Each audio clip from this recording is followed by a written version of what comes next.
Welcome to Aunt Blanche's Story Corner. I'm Aunt Blanche, and as you can see, I have a lot of books and a lot of stuffed animals.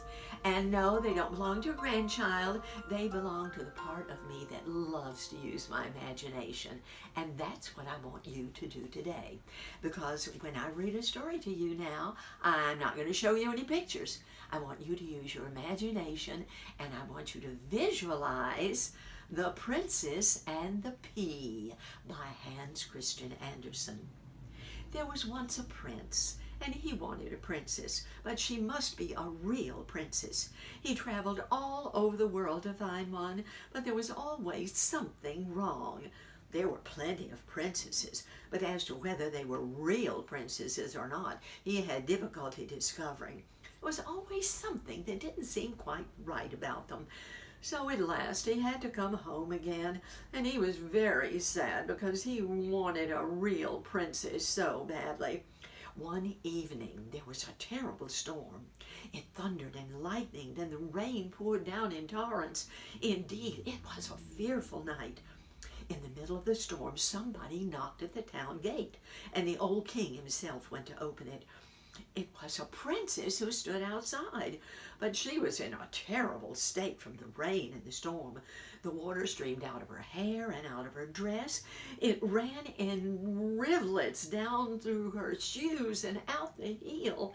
But she said that she was a real princess. Well, we shall soon see if that's true, thought the old queen, but she didn't say it out loud. She went into the bedroom, took all the bedclothes off, and laid a single pea on the bedstead. Then she took 20 mattresses and piled them up on top of the pea, and then piled 20 feather beds on top of the mattresses. Up on top of all of this was where the princess was to spend the night. In the morning they asked her, "Did you sleep well?" "Oh, terribly badly," said the princess. "I hardly closed my eyes the whole night. Heaven knows what was in the bed. I seem to be lying on something terribly hard, and my whole body is black and blue this morning. It was terrible." They saw at once that she had to be a real princess when she had felt the pea through 20 mattresses and 20 feather beds. Nobody but a real princess could have such a delicate skin. So the prince took her to be his wife, for now he was sure he had found a real princess.